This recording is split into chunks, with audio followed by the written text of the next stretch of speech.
Portanto, nós vimos na última sessão o que é que eram métodos, portanto, seriam funções que continham código que será repetido em vários sítios da nossa codebase, do nosso projeto. O grande objetivo é centralizar aquele código e chamar aquela função para evitarmos duplicações de código, assim como se surgir alguma alteração àquela funcionalidade, hum, nós conseguirmos alterar apenas num sítio e não precisarmos de alterar em vários sítios e andar à procura onde é que aquela funcionalidade está implementada, porque não vai estar em função, não temos nenhuma referência para lá, então torna-se muito mais difícil. Podemos até acabar por deixar de passar ao lado algum sítio que era suposto alterar e que não alteramos, esquecemos. Enfim, essas coisas que podem sempre acontecer.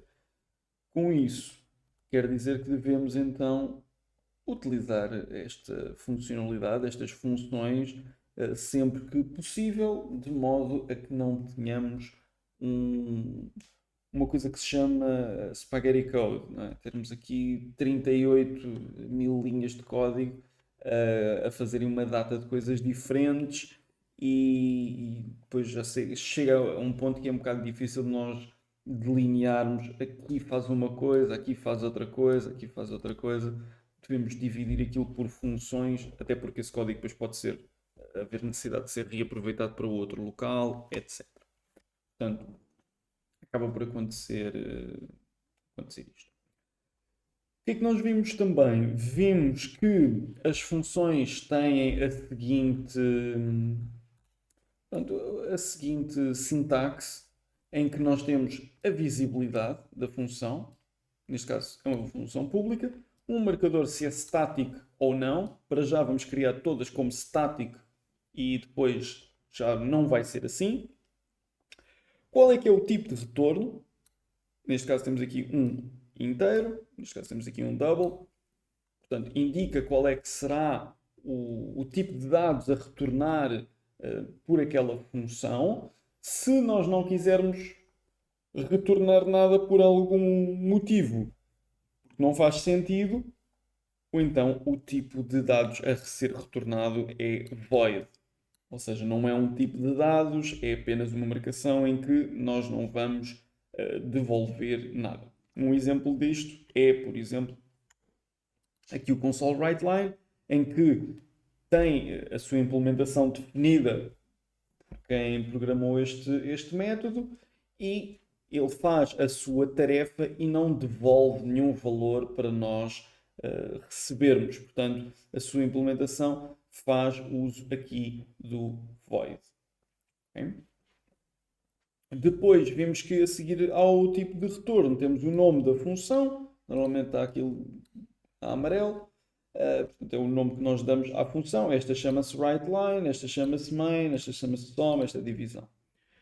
Depois, os parâmetros, ou seja, aquilo que o método recebe como parâmetro e que depois vai utilizar dentro da sua implementação. Portanto, neste caso, o método soma recebe aqui um inteiro número 1 e um inteiro número 2 e depois estas variáveis são utilizadas dentro do scope desta função e não são acessíveis fora deste scope. Portanto, estes parâmetros que aqui estão só são acedidos por via deste corpo de função.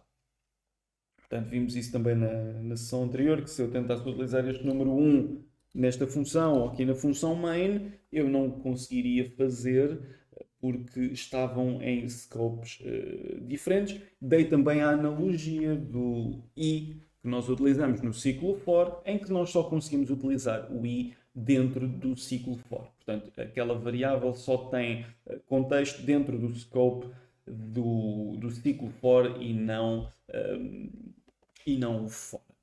Okay? Depois vimos aqui que está delineado entre as chavetas o código que deve ser executado dentro da função, dentro daquele corpo de função, que é, então, neste caso, duas linhas. Vimos também que quando temos um tipo de retorno, ou seja, um tipo de dados a ser retornado, uma função que retorna alguma coisa, temos sempre de utilizar a keyword return e aquilo que queremos retornar. Se não o fizermos, nós temos imediatamente aqui um erro de compilação a dizer que not all code paths return a value. Significa então que nem todos os caminhos que o código pode percorrer retornam um valor. E é obrigatório retornar um valor, dado que estamos perante uma função com retorno. Okay? Portanto, esta é a anatomia de um método. Agora nós vamos ver aqui a questão da subcarga de operadores. Por exemplo, imaginem que eu tenho este método que está aqui de soma, mas eu quero somar 3 números. Eu não posso fazer algo deste género. Ora, eu vou só apagar isto que está aqui. Eu não posso chegar e fazer, não é sockets, é soma. Eu não posso passar um parâmetro, outro parâmetro e outro parâmetro. Imagina, eu não quero fazer isto e não posso fazer. Porquê? Porque não há nenhum overload para o método soma que tenha 3 parâmetros ou argumentos. Significa o quê? Nós só podemos passar o número de parâmetros que a implementação do método assim o define. Portanto, se a implementação do método diz eu vou receber um número 1 e um número 2, eu não posso passar para lá um número 3, ou um 4, ou um 5. Eu tenho sempre que passar estes dois parâmetros. O mesmo é válido para o contrário. Eu não posso chegar e passar apenas um parâmetro quando o meu método requer 2 parâmetros obrigatoriamente. Portanto, eu tenho sempre que respeitar as regras que estão aqui definidas na própria declaração da função e depois a sua respectiva implementação. Portanto, eu tenho sempre que indicar estes 2. Mas pode haver aqui uma situação em que eu quero fazer uma soma com mais do que 2 números. Não é? Imagina que eu tenho aqui 3 números que quero somar, eu preciso de somar isso tudo.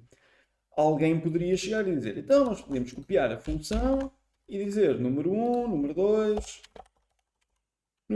int, número 3. E o que é que acontece? Isto é o que é chamado de subcarga de operadores. Portanto, nós temos uma função com o mesmo nome aqui e com o mesmo nome aqui. Portanto, são 2 funções distintas, mas com o mesmo nome, devolvem o mesmo tipo de dados, só que temos a possibilidade de passar 2 parâmetros ou 3 parâmetros. E aqui eu posso fazer, pronto, mais número 3. O que é que acontece? Eu, quando estou a utilizar a soma, isto já no método main, quando eu estou a utilizar a soma, eu posso fazer a soma e utilizar 2 mais 2 mais 2, desta forma, ou posso utilizar 2 e 2. Portanto, eu tenho aqui a possibilidade de utilizar 2 versões do mesmo método, que tem o mesmo nome, mas que têm parâmetros diferentes. O que não pode acontecer nunca é eu ter 2 funções com os mesmos parâmetros e o mesmo nome. Okay? Porque, neste caso, dentro da mesma classe, obviamente, se estivermos em classes diferentes, isso não tem problema. Mas dentro da mesma classe, nós não podemos ter uma função chamada soma que recebe um int número 1 e um int número 2. Isto é que não pode acontecer. Porquê? Os computadores detestam ambiguidade. E quando eu chamo uma soma, passo algo deste género, o compiler não sabe se vai chamar esta versão que aqui está ou esta versão que aqui está. Portanto, elas, em termos de implementação, implementam a mesma coisa. Esta tem aqui mais o número 3, que não está aqui bem, mas vocês percebem que o comportamento da função é o mesmo. Mas nada me iria proibir de ter um comportamento completamente distinto na implementação da função, o que leva a que exista uma ambiguidade no momento em que vamos compilar o nosso programa e o compiler nos diga, olha, já existe ou seja, type program, ou seja, a class program already defines a member called soma with the same parameter types. Portanto, já é definido uma função soma com os mesmos parâmetros. Portanto, não podemos ter aqui dois. Lá está, porque isto não pode ser ambíguo e o compilador tem que saber qual é que é a função que vai executar sem qualquer dúvida. Não pode haver dúvida que agora é esta e agora é aquela. E como nós identificamos as funções pelo seu nome e pelos parâmetros que passamos, se tivermos aqui uma função que fosse declarada desta forma, era a mesma coisa de que alguém me dar uma morada, rua A número 3, eu chegar à rua A número 3 e via 2 prédios número 3. Eu não sabia onde é que haveria de ir. Pronto, e aqui a premissa é a mesma. Portanto, nós podemos ter na mesma o mesmo número, o mesmo nome de função, mas termos parâmetros diferentes. E isto então é o conceito de sobrecarga de métodos. Como é que nós podemos ver quantas subcargas de métodos temos disponíveis para utilizar? Quando nós estamos a escrever soma e eu abro os parênteses, reparem que eu tenho já aqui umas setas que me dizem one of two. E este one of two diz-me que o one é uma versão do soma que pede o número 1 e pede o número 2. Portanto, diz respeito a esta função que aqui está. Porém, eu posso precisar de utilizar a outra função. Então, eu vou carregar aqui nesta setinha e vou ver o segundo overload para esta função. Portanto, tenho o soma com o número 1, o número 2 e o número 3. Isto é quando eu preciso de ver quantas versões é que eu tenho. Eu não preciso de dizer, olha, eu quero utilizar o número 1 ou quero utilizar o número 2. Não, basta passar os parâmetros que a função está à espera, como por exemplo, se eu passar o 2, 2, e vamos ver. Se eu passar o 2, 2 e executar o meu programa, vocês vão ver que o programa vai parar aqui na linha 15. Portanto, é invocada esta função que corresponde a esta subcarga. Resultado é então acionado o breakpoint da linha 16 e é executada esta função. Se eu passar aqui mais um argumento, 2 mais 2, vocês vão ver que já é executada esta função que aqui está. Portanto, o compiler já sabe, neste momento, esta parte do código é para chamar esta função. E depois devolve-me então a soma 6. Quando estávamos nesta função, devolvia-me então 4. Portanto, esta é a possibilidade de nós termos métodos com o mesmo nome e que fazem coisas ligeiramente diferentes, mas dentro do mesmo scope. E vocês perguntam, epá, e para que é que eu preciso disso? E eu vou-vos dar um exemplo. Se nós formos aqui ao console.writeLine, e abrirmos aqui os parênteses, vocês vão ver 19 overloads diferentes. Porque é necessário nós termos uma versão diferente do console.writeLine para cada tipo de dados que nós queremos passar para aqui. Nós temos o console.writeLine vazio, temos o console.writeLine com um booleano, para vocês colocarem lá um booleano e ele escrever o booleano, com um char, com um char array, ou seja, um buffer de caracteres, com um decimal, com um double, float, o inteiro. Portanto, vocês veem que para cada tipo de dados que vocês têm vindo a utilizar dentro do console.writeLine, alguém teve que escrever um método e uma subcarga do método writeLine para vocês poderem utilizar esse tipo de dados para escreverem no ecrã. Ok? Portanto, é a este nível que nós precisamos da sobrecarga de operadores. Portanto, temos aqui a possibilidade de ter um nome. Porque se eu dissesse, console write line, mas tem que ser agora do byte, ou tem que ser do decimal, ou tem que ser de outra coisa qualquer, ou do double. Isto havia se eu tivesse 500 tipos de dados, eu ia ter 500 console write line, double, int, char, byte, enfim, uma série deles, e depois decorar aquilo era um problema. Então, não, nós temos um console write line que serve para tudo, chamamos sempre da mesma forma, mas se eu colocar lá um byte, ele vai funcionar, não é? Se eu colocar lá um inteiro, ele vai funcionar. Se eu colocar uma string, vai funcionar. Um char vai funcionar, etc. Portanto, é uma forma de nós abstrairmos a lógica de escrever uma linha no ecrã, abstrairmos ao ponto de isto é escrever uma linha no ecrã e vamos ter várias versões. Porque, atenção, nós estamos numa linguagem que é strongly typed, ou seja, tem tipos bastante bem definidos na própria linguagem e tem que sempre ser definido qual é que é o tipo de dados que estamos a receber numa função. E em virtude disso, temos que ter os overloads todos que precisamos para o console write line. Portanto, se nós formos ver aqui na implementação do console write line, nós temos então aqui sem nada, o bool com o booleano, com o char buffer. Entretanto, temos aqui outras versões ainda do console write line.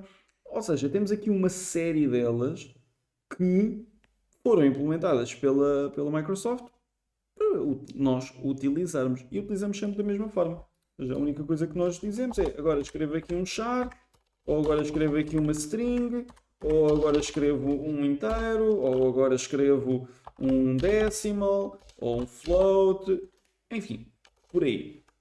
E não tenho que estar preocupado em alterar o nome do método.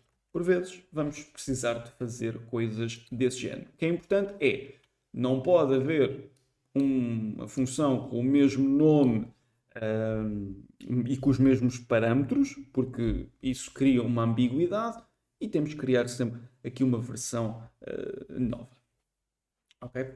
Depois, olhando aqui para o que temos como apoio, é um termo que se refere então à declaração de dois ou mais métodos com o mesmo nome no mesmo scope. Nesta situação, os métodos irão ser diferenciados pela lista de parâmetros que possuem, ou seja, os métodos terão parâmetros diferentes. Portanto, mesmo nome, parâmetros diferentes. Ok? O que é que vamos ver? Entretanto, temos aqui o console write line a ser escrito com uma mensagem ou com outra e tem esta particularidade. Antes de passarmos aqui para o argumento out, pergunto, dúvidas, questões, coisas que queiram perguntar relativamente a esta parte da subcarga de operadores? Eu tenho só uma questão, não sei se falaste disso ou não. Diz. Se a gente quiser fazer uma função que admita N variáveis, Vamos lá é algo que é chegar. possível? Vamos lá chegar, Ok, sim. Ainda não chegámos aí, mas vamos lá chegar daqui a pouco. ok, obrigado. Nada. Ora, então, passaremos então aqui à próxima parte, que é então o argumento out. Nós até aqui estivemos sempre a utilizar aqui funções, métodos, que têm um retorno apenas. Mas às vezes há a necessidade de nós retornarmos mais do que um valor. Ok? E para isso, nós temos uma palavra reservada que é o out. E o que é o out? Na prática, o out é um segundo, ou terceiro, ou quinto, conforme o que precisamos, retorno de uma determinada função. Vamos dar aqui um exemplo.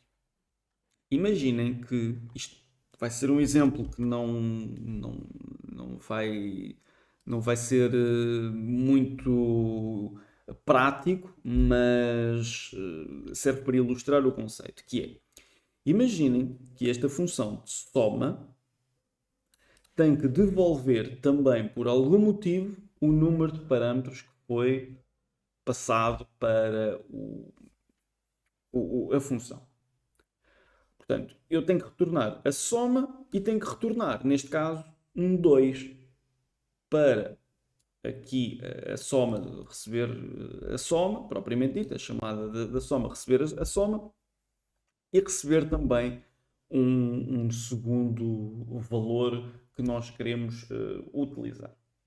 Então, o que nós fazemos é deixar o out no fim e fazermos out. O tipo de dados que queremos retornar será um inteiro também e vamos chamar número parâmetros. Ok? E o que é que vai acontecer? Vai acontecer que eu, quando fizer o return, eu tenho que retornar a soma e o que estiver na variável número de parâmetros vai ser retornado também. Aqui isto queixa-se a dizer que nós não podemos estar a devolver o número de parâmetros sem primeiro o inicializar. Okay? Então eu vou inicializar o número de parâmetros. O número de parâmetros é igual a 2.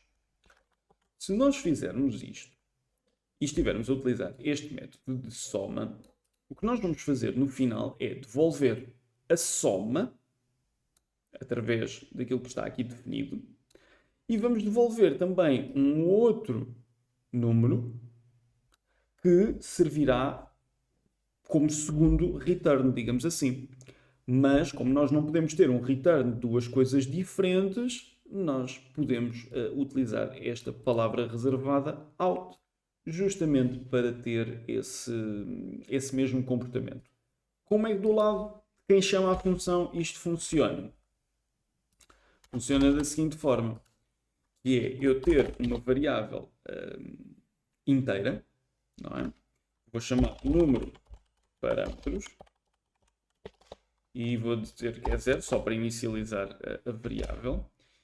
Chamo a função e digo que int resultado é igual a soma. Portanto, nesta variável resultado irá ser devolvido o valor que estiver na soma. E para eu devolver isto e recolher deste lado, eu utilizo a palavra out e a variável onde eu quero receber. Se eu fizer a seguir um console write line de resultado, por aqui o texto, o resultado é... Eu já vos vou dar um exemplo prático do out aqui a funcionar.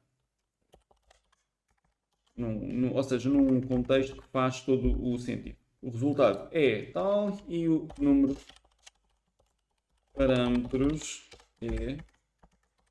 o resultado é resultado e o número de parâmetros é número de parâmetros. Portanto, se eu executar esta função, vocês vão ver que isto vai me devolver... eu tenho aqui o breakpoint. Até podemos utilizar o breakpoint para perceber aqui uma coisa. Começamos então com, no nosso memory state, número 1 e número 2 igual a 2, que são os que vêm desta invocação. Portanto, quando chega aqui, vem com o número 1 e com o número 2, o out int parâmetros a 0. E a soma também a 0. Executa a primeira linha para calcular a soma é 4, é atualizado aqui o memory state com 4 e atualizo o número de parâmetros como 2. E a seguir faço o return da soma, portanto, que é 4. Automaticamente, quando eu faço este return, este número de parâmetros será então devolvido aqui para quem chama a função. Portanto, número de parâmetros passa a ter o valor 2 e o resultado passa a ser 4. Portanto, número de parâmetros tem o valor 2 e o resultado passa a ser aqui o 4. E então eu escrevo isto na minha consola e vemos então que o resultado é 4 e o número de parâmetros é 2. E esta é uma forma de nós devolvermos mais do que um valor quando temos essa necessidade. Agora, uma nota importante.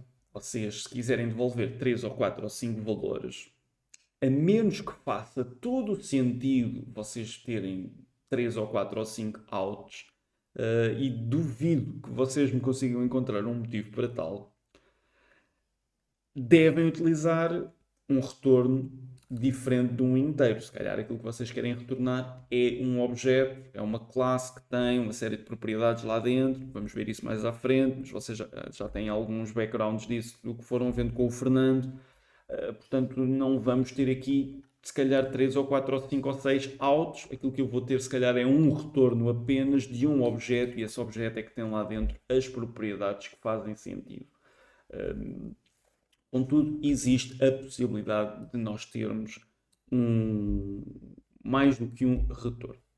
Outra coisa, que isto também já surgiu outras vezes, que é, mas nós podemos ter mais do que um resultado a ser devolvido no return. E chegam à conclusão que podem utilizar algo deste género. O que é isto? Isto, na verdade, é algo que se chama um tuplo e que, na prática, vai funcionar mais ou menos como um objeto e permite devolver um inteiro e outro inteiro. Mas, na prática, estamos a ter só um retorno na mesma. Porque é um retorno de um tuplo. Não é um retorno de 2 inteiros, é de um tuplo apenas. Portanto, lembrem-se disto, a função só retorna uma coisa. Essa coisa pode ser um objeto, pode ser um tuplo, pode ser uma lista, pode ser o que vocês entenderem, mas só retorna uma coisa. E quando queremos que retorne mais do que uma coisa, temos que utilizar a palavra reservada out e devolvermos por essa via o segundo elemento que queremos retornar.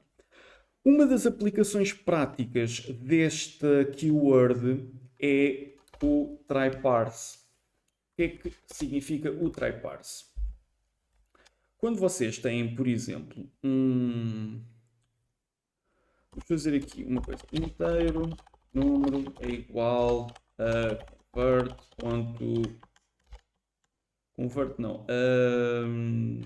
Não vamos fazer ainda desta forma. Vamos fazer primeiro com string. String input é igual a console.readline. Para termos aqui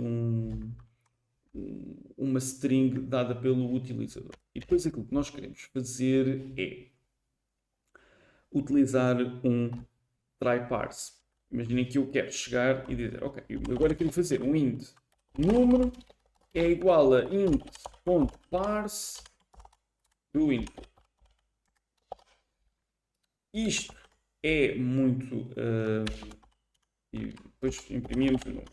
Isto é muito engraçado, porém, se eu chegar aqui e introduzir um 3, eu tenho um 3 de volta, porque o parse foi feito com sucesso. Porém, se eu chegar aqui e introduzir um E ou um E desta forma, eu já vou ter um problema, porque eu não consigo fazer um parse do caractere E para um número.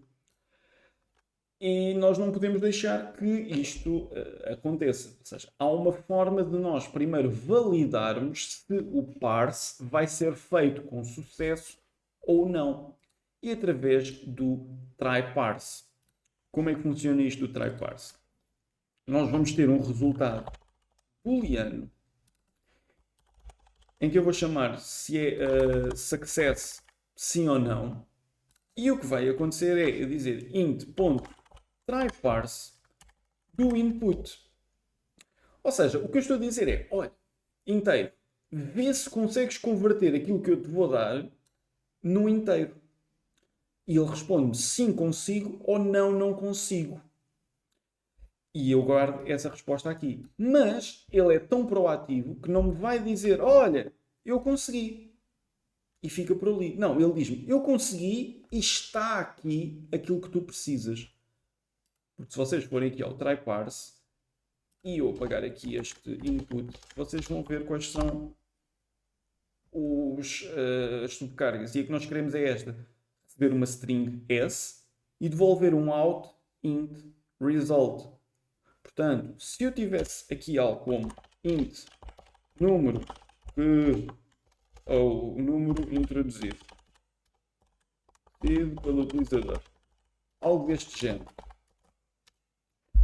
eu posso chegar aqui e dizer, olha, try parse, vê se isto é possível, se consegues converter o input que o utilizador deu, o texto, e se conseguires, grava no número introduzido pelo utilizador. E o que é que nós temos aqui? String to only span byte. Desculpem. Estava a utilizar uma outra subcarga que serve para outra coisa. O que eu estou a dizer então é try parse, converte-me isto, ou vê se consegues, responde-me, e depois, se conseguires, colocas aqui o valor que o utilizador introduziu. E eu vou fazer aqui uma coisa deste género, que é, se for sucesso, if success, fazes então console write line do número introduzido pelo utilizador. Caso contrário, vai-me dizer então não foi possível converter o valor, e até posso dizer qual foi o valor. E o valor é o input. Vamos testar isto para vocês verem. Portanto, eu começo aqui o programa, ele vai ficar à espera que eu introduza aqui um valor, até podia fazer bem. Introduza um número a converter. Só para ser mais elucidativo do que é que estamos a fazer. Introduzo um número a converter e eu vou dizer 2. E, aliás, já que estamos aqui numa de fazer, vamos fazer também aqui o número introduzido foi o... E pronto, eu vou até utilizar assim diretamente para ser mais rápido. O número a converter o 2, o número introduzido foi o 2. Portanto, o parse foi feito com sucesso. Se eu colocar aqui isto não está-me a fazer override. Se eu colocar aqui um E, vamos dizer então que não foi possível converter o valor E. E reparem que o meu código não rebenta, o meu código não faz nenhum comportamento estranho, porque eu estou a validar o input do utilizador através deste try parse. E quando o try parse é feito, não só ele devolve-me se teve sucesso ou não, como devolve-me também logo o valor convertido. Porque não fazia muito sentido eu dizer, olha, try parse, diz-me se consegues. Ele responde e eu só chamava o parse se o try parse me tivesse respondido com sucesso. Não, já que estamos a fazer um pedido, eu só quero saber se isto é possível de converter num inteiro, se eu quiser o inteiro para ali, não é? Por algum motivo. Portanto, eu não vou só perguntar ao try parse se é possível sem nenhum, como é que eu ia dizer, sem segundas intenções. Vai sempre haver uma intenção de eu converter aquele valor. Portanto, eu recebo então esse valor já convertido através do try parse. E aqui vemos que devolvemos um inteiro, porque faz sentido recebermos imediatamente o inteiro que queremos converter, como também recebemos um booleano para saber se a operação é feita com sucesso ou não sucesso. Ok? E esta é então aqui a lógica sobre o argumento out. Pergunto. Dúvidas, questões, coisas que queiram perguntar?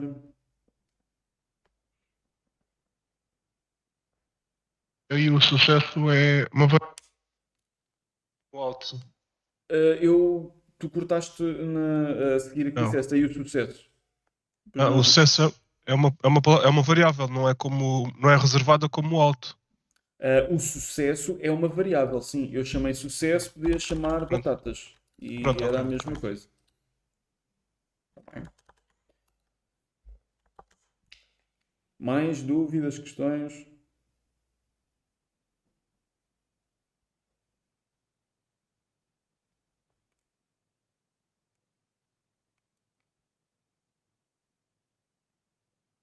Não? Ok. Só complementando, as palavras reservadas têm sempre este azul mais escuro. Por norma. Por norma, não, sempre. Estas azuis mais clarinhas são as variáveis. Se vocês pensarem nisto, o internal é uma palavra reservada, class é uma palavra reservada, static é reservado, void, int, bool, portanto, tudo isto, out, tudo isto são palavras reservadas. Se eu escrever aqui um out, no out of memory, vai ficar azul. Se eu escrever um inteiro, vai ficar aquele azul mais escuro. Portanto, são sempre, ou se eu escrever private, a mesma coisa, record. Se bem que o record pode ser utilizado aqui em outros contextos parecido com a classe. Mesma coisa com a classe. Então, vamos passar aqui à próxima parte. Olha, por acaso até tinha aqui um exemplo bom também sobre o argumento out em que nós passamos o quociente passamos o quociente, não, passamos o dividendo, o divisor, recebemos o quociente e recebemos também o resto. Portanto, nós queremos passar dois valores. Queremos passar o quociente, que é o resultado da divisão, assim como o resto, que é o resto que fica naquela divisão por aquele número. Okay? Portanto, é aqui uma outra opção que vocês podem utilizar. Em prática, é a mesma coisa que está aqui e que está aqui. A utilização é exatamente a mesma, mas tem aqui um contexto diferente. Depois, métodos com arrays. Ora, a passagem de parâmetros com arrays é utilizada quando não se sabe o número de parâmetros que irão ser passados para o método.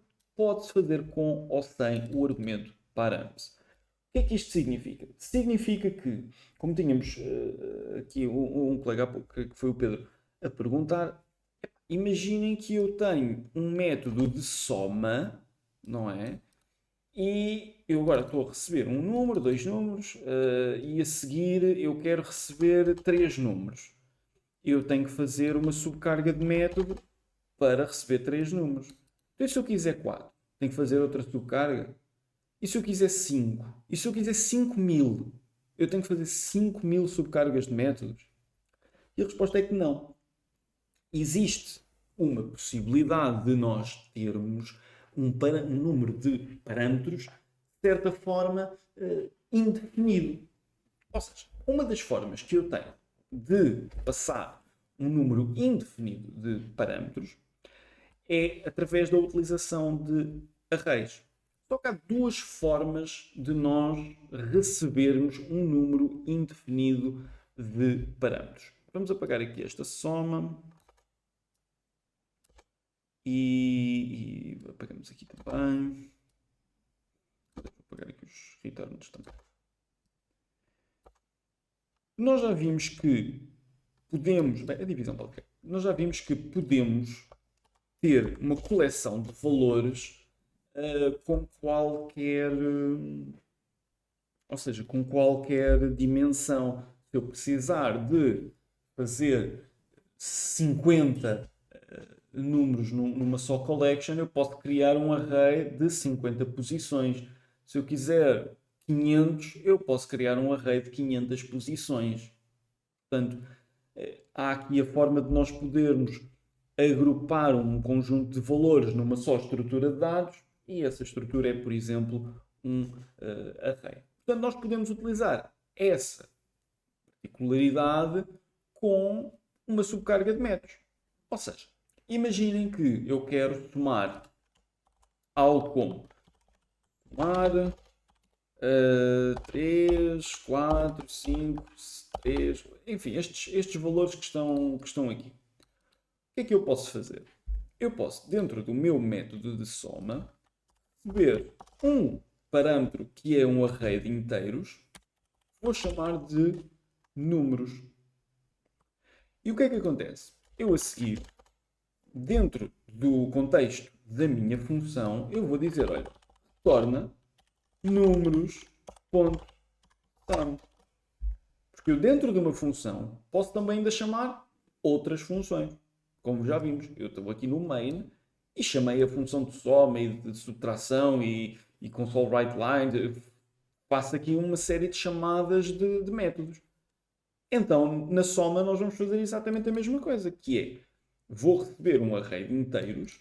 Eu sei que o array tem uma função que lhe é concedida pelo enumerable, que é a função sum, que soma todos os elementos daquela sequência. Então eu vou fazer uso disso, eu vou receber um array, faço a chamada da função sum e devolvo imediatamente esse resultado. Portanto, o que é que acontece? Eu vou comentar isto aqui. O que é que acontece? Eu vou chegar na função main e vou dizer que int array chamada coleção ou collection vai ser igual a um new int array e eu coloquei aqui 5 posições. Portanto, 5 posições. Eu até poderia fazer aqui de uma forma mais simpática, que seria colocar isto e desta forma. Portanto, isto essencialmente é um array, só que eu estou logo a dizer, olha, pegas nestes valores agrupados por estas chavetas e colocas dentro de uma variável, ou neste caso, acaba por ser aqui depois um atalho, digamos assim, um apontador para um objeto, mas isso depois fica mais para a frente. Vais colocar aqui nesta variável collection este array. Até aqui tudo perfeito. E depois o que eu vou dizer é que int soma é igual à chamada da soma e passo para lá a collection. Porque a collection tem 2 L's. Passo a collection. E se eu executar este código, nós vamos ver que não consegui. Se eu executar este código, vocês vão ver que não vão ver nada porque eu não fiz o console write lá. Eu pensava que aquele soma é que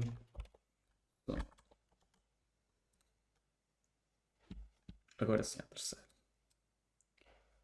Portanto, e vou tirar este breakpoint, não está aqui a fazer nada. Portanto, vocês veem que a soma é de 20. Portanto, 3 mais 4, 7, mais 5, 13. 13 não, 12. E depois 15. E com os últimos 5 faz 20. Portanto, a soma é de 20 unidades. Temos aqui essa possibilidade. E tudo bem. Contudo, existe aqui uma outra forma de nós passarmos uma série de parâmetros de forma indefinida. Porque isto pressupõe que eu diga assim, olha, eu tenho um método de soma, recebo um array de inteiros, mas tens que me passar um array de inteiros.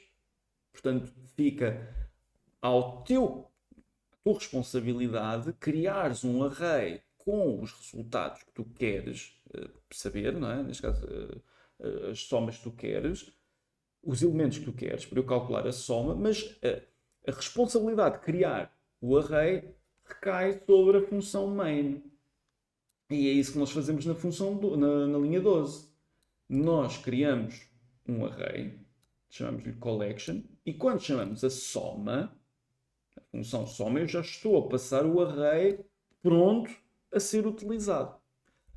Mas existe uma outra forma de nós fazermos isso, que é, eu não quero passar um array, eu quero passar valores de certa forma soltos, E fica à tua responsabilidade, função soma, contemplares isso como um array. Então, nós iremos utilizar aqui uma outra palavra reservada, que é o params. E o params vai fazer com que eu possa considerar aquilo que vou receber como um array de inteiros.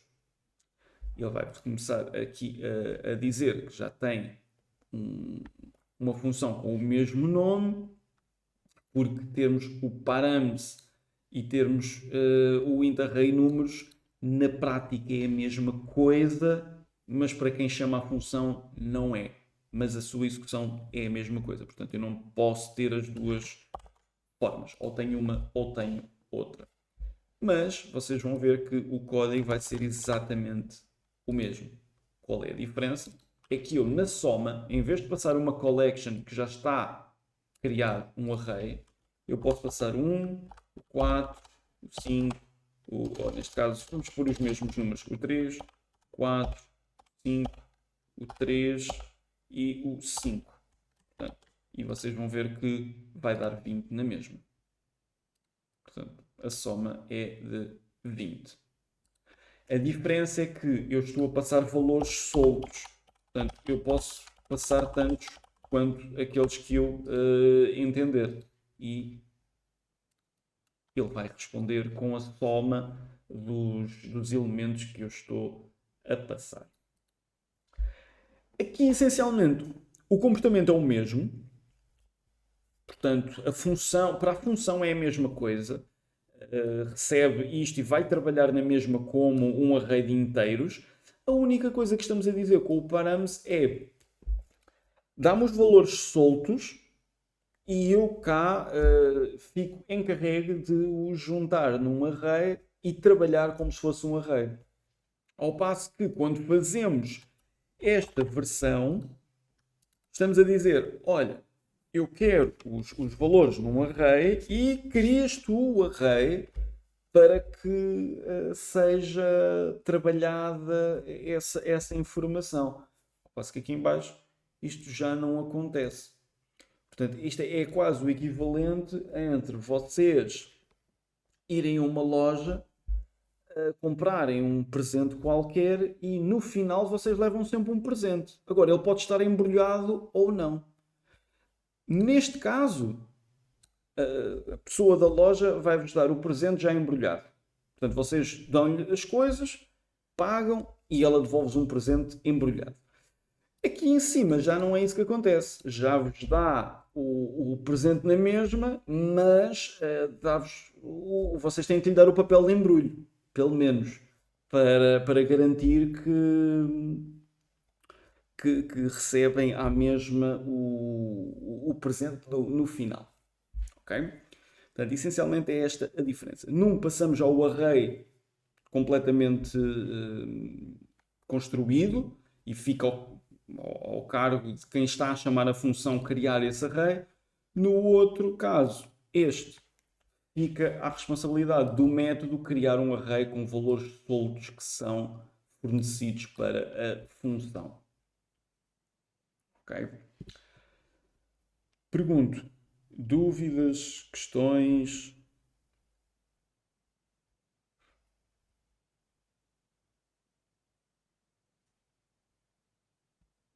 Entretanto, o André tinha perguntado aqui, não me lembro, e o verde também é reservado, mas são verdes porquê? O verde são classes. As classes são a verde, os métodos a amarelo, as variáveis azul claro, os tipos de dados e palavras reservadas são azul escuro, as strings são desta cor de laranja e, entretanto, os parênteses podem ter várias cores conforme aquilo que são chamados. Os namespaces são brancos, os números são verde, aqui este verde esquisito, os comentários são este verde escuro. Portanto, tem sempre estas cores. Os operadores são cinzentos, pontos e vírgulas brancos. Os returns são sempre cor-de-rosa. Returns, ifs, switches, seja, tudo o que seja controles de fluxo, não é? Podem ser podem ser, não, serão sempre desta cor. E acho que não me estou a esquecer de mais nada. Acho que não temos mais nada a ser passado.